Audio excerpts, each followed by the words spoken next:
Monsoon మేఘాలు కమలాపూర్ అనే చిన్న గ్రామం మీద బరువుగా వేలాడుతున్నాయి. వర్షం కురిపించకపోయినా చర్మాన్ని అంటుకునే తడిమి ఉక్కిరిబిక్కిరి చేస్తోంది. ఆరోహి తన నుదుటిన చెమటను తుడుచుకుంటూ కుటుంబానికి చెందిన ఒకప్పుడు జోరుగా నడిచిన మట్టి కుండల షాప్లో ఖాళీగా ఉన్న షెల్ఫుల వైపు చూసింది. ఒకప్పుడు జిల్లాలో గుర్తింపు పొందిన రంగురంగుల మట్టి కుండలు, మూర్తులు ఇప్పుడు దుమ్ముతో నిండిపోయి ఊపిరి తీసుకుంటున్నట్టుగా కనిపిస్తున్నాయి. ప్రతి చిన్న బీటికి, ప్రతి చిన్న పగలిన రేకుతో ఆరోహి హృదయంలో ఏర్పడుతున్న చీలిక ప్రతిధ్వనిస్తోంది. 24 ఏళ్ల ఆరోహికి అది వారసత్వం అనిపించలేదు, ఒక భారంలాగా అనిపించింది. మట్టి కళా కేంద్రం ఆరోహి తాతగారి గర్వం. కానీ ఇప్పుడు నెమ్మదిగా మృతి చెందుతోంది. ప్లాస్టిక్ వస్తువులు, చౌకగా తయారయ్యే వస్తువులు మార్కెట్ను ఆక్రమించాయి. ఆరోహి తండ్రి ఓ శాంతమైన వ్యక్తి ఇప్పుడు నిత్యం పొలం పనులతో తలుమనుక. తమ్ముడు రోహన్ పట్టణాల స్వప్నాలతో బిజీ. గ్రామం, కుటుంబం, కళ ఇవన్నీ అతనికి పాతబాటిగా అనిపించేవి. ఆరోహి మాత్రం మట్టితో పనిచేయడాన్ని ప్రేమించేది. కానీ ప్రేమతోనే జీవించలేం. ప్రతి ఖాళీ వచ్చిన కస్టమర్, ప్రతి దయతో చూస్తున్న చుట్టుపక్కల వారు, ఇవన్నీ ఆరోహికి మరోమారు గాయం వేసినట్టే. ఈ గ్రామం, ఈ ప్రజలు ఆమె తలదించుకొని పక్కనే ఉన్న చిన్న రాయి తన్నుతూ చెప్పింది, వాళ్ళు మట్టిని మాత్రమే చూస్తారు, బంగారం వెతికే కష్టాన్ని ఎవరూ తీసుకోరు. ఈ మాటలు ఆమె స్వయంగా తనకే చెప్పుకున్న అందులో ఉన్న నిరాశ అనుభూతిని చెప్పడానికి తక్కువే. ఒకరోజు తాపత్రయంగా ఆమె స్కెచింగ్ చేస్తుండగా ఒక మృదువైన తుమ్ము శబ్దం ఆమె దృష్టిని ఆకర్షించింది. ద్వారంలో నిలబడి చిరునవ్వుతో ఉన్న వ్యక్తి మాస్టర్జీ. గ్రామంలో అందరూ గౌరవించే పెద్దవారు. పగుళ్ళు పడ్డ పాత్రలు, మనసులు, సంబంధాలు అన్నిటినీ మింగలే చేసి మానవుడు.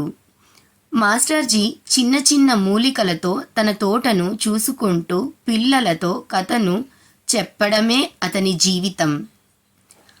ఏమయ్యా చిన్న పక్షి, చాలా బాధగా ఉన్నట్టు కనిపిస్తున్నావు? మాస్టర్జీ మృదువుగా అడిగారు. ఆరోహి నిరుత్సాహంగా మునిగిపోయిన స్వరంతో, మాస్టర్జీ, అన్నీ కూలిపోతున్నాయి. షాప్, మన కళ ఎవరు చూసేవారే లేరు. అందరూ లోపలే చూస్తున్నారు. ఎవ్వరూ అందులో ఉన్న అందాన్ని చూడరని అనిపిస్తోంది. మాస్టర్జీ నెమ్మదిగా షాప్లోకి వచ్చి ఓ చిన్న మట్టి పళ్ళెం తీసుకొని తిప్పుతూ, అవును, మట్టి చాలా ఉంటుంది, కానీ బంగారం కూడా. నీకు ఆండ్రూ కార్నీగీ గురించి తెలుసా అని అడిగారు. ఆరోహి ఉత్సాహంగా తలుకుదించింది. అతను ఓ సామాన్య బాలుడు, స్టీల్ కింగ్ అయ్యాడు. ఎవరో అతనిని అడిగారు, నీ దగ్గర 100 మంది పని చేస్తారు, వాళ్లను ఎలా చక్కగా మేనేజ్ చేస్తావు? అతను ఏమన్నాడో తెలుసా? అతను అన్నాడు, మాస్టర్జీ గంభీరంగా, బంగారం కోసం తవ్వితే నువ్వు టన్నుల మట్టిని తొలగించాలి, కానీ నువ్వు మట్టిని వెతకడానికి వెళ్ళవు, నువ్వు బంగారాన్ని వెతకడానికి వెళ్తావు. ఆ రోజు మాస్టర్జీ మాటలు ఆరోహి మనసులో బలంగా ముద్రపడ్డాయి. మట్టిని చూడకు, బంగారాన్ని వెతుకు అన్న ఆ మాటలు ఆమె జీవిత దిశను మార్చేశాయి. ఇప్పటి వరకు ఆరోహి చూసింది లోపాలు, పొరపాట్లు, తగ్గిన అమ్మకాలు. కానీ ఆ రోజు నుంచి ఆమె చూడటం ప్రారంభించింది అవకాశాలను, దాగి ఉన్న విలువలను. ఆరోహి తన చేతులతో మట్టిని మళ్ళీ మలచడం ప్రారంభించింది. కానీ ఈసారి సాంప్రదాయాన్ని ఆధునికతతో మిళితం చేసింది.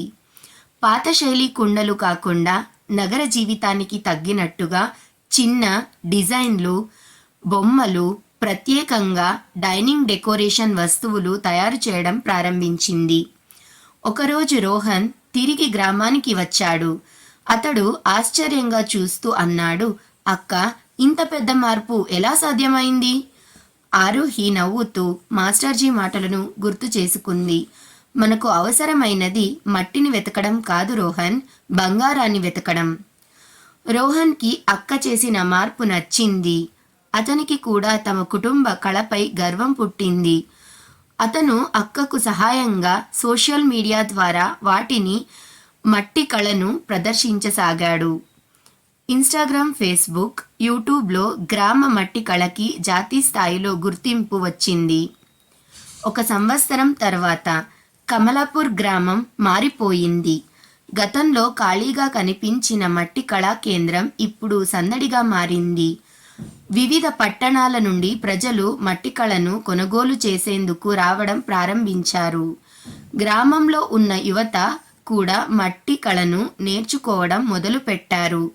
ఆ గ్రామానికి మళ్ళీ జీవం వచ్చింది. మాస్టర్జీ ఒకరోజు మళ్ళీ దారి వెంట నడుస్తూ ఆరోహిని చూశారు. ఆమెను చూసి చిన్నగా నవ్వుతూ అన్నారు, మట్టిలో దాగిన బంగారం కనుగొన్నావు కదా చిన్న పక్షి. ఆరోహి నవ్వి మాస్టర్జీ పాదాలకు వంగి నమస్కరించింది. ఆ రోజే ఆరోహి జీవితంలో గొప్ప బోధ. మనమే మార్చుకోవాలి, అప్పుడే ప్రపంచం మన కోసం మారుతుంది.